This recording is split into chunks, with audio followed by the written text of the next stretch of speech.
السلام عليكم ورحمة الله وبركاته على أحلى اخوات وأحلى متابعين في الدنيا كلها.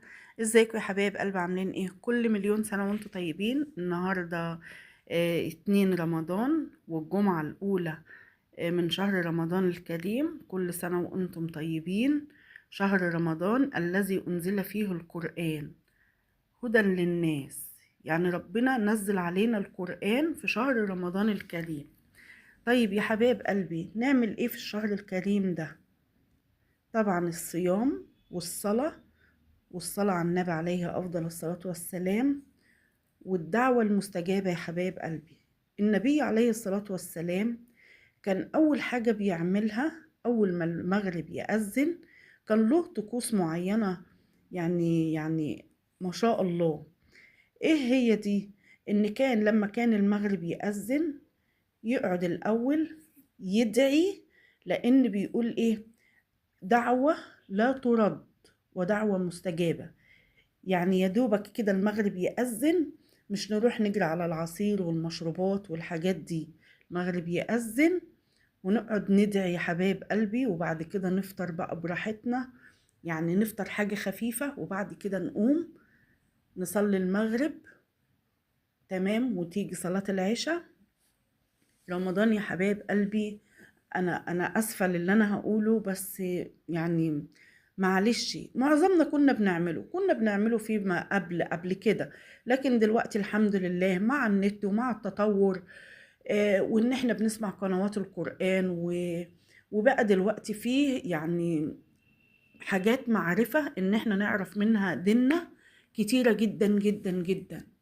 تمام يا حبايبي، ان احنا يعني اول ما الاذان بيأذن بنقعد ندعي، وبعدين نصلي، وبعدين بقى صلاة العشاء والصلاة على النبي والكلام ده كله يا حبايب قلبي. رمضان مش للأكل، رمضان مش للفسح، رمضان مش للعزومات والقعاد قدام المسلسلات. تمام؟ أنا مقصد كلامي إيه؟ إن رمضان مش هيتعوض يا حبايب قلبي، حطوا تحتها مليون خط. شهر رمضان الكريم بيجي شهر في السنة.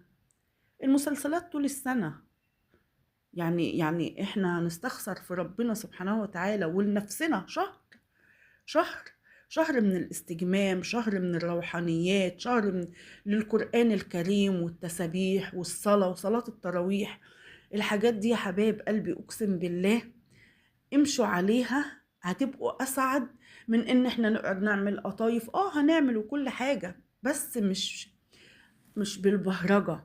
المسلسلات يا حبايبي النت دلوقتي ما بقاش يخلي، يعني في اي وقت هتتفرجي على المسلسلات، في اي وقت هتتفرجي هتتعادل المسلسلات تاني.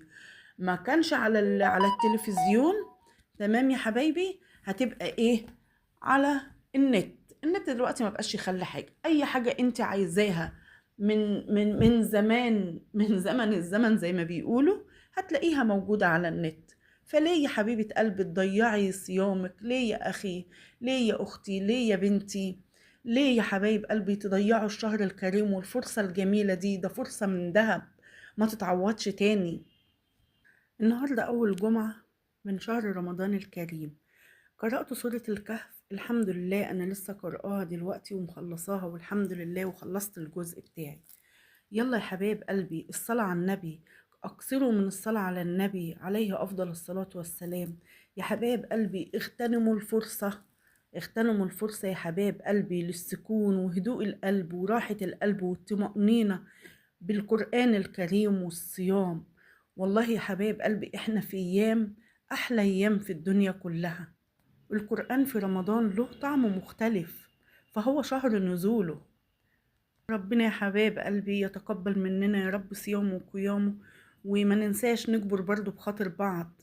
يعني إطعام المسكين، التبسم في وجه جارك، كف الأذى من الطريق، حاجات كتيرة جدا يا حبايب قلبي. ادخلوا على النت وتصفحوا الوقت اللي هيعدي منكم. والله احنا في فرصة ذهبية مش هتتكرر تاني إلا من السنة للسنة. حبايب قلبي ربنا يعود عليكم بالخير واليمن والبركات يا حبايب قلبي يا رب كده.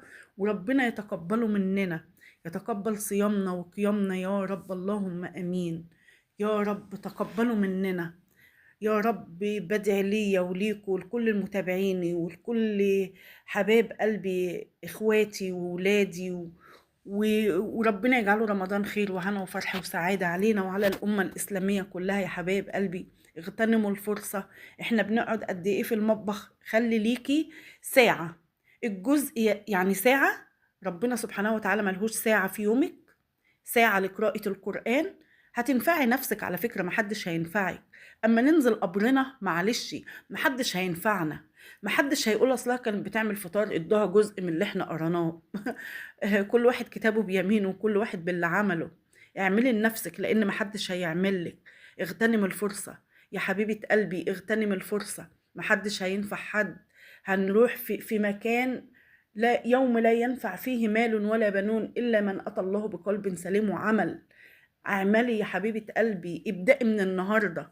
ابدأي من النهاردة عادي، انت ما بدأتيش من امبارح.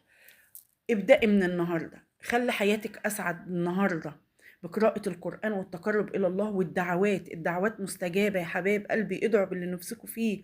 ربنا يحقق لنا أمانينا ويشفينا ويعافينا ويرحم موتانا. وكل مليون سنة يا حبايب قلبي وانتوا طيبين. وانتظروني في فيديو جديد إن شاء الله. والسلام عليكم ورحمة الله وبركاته.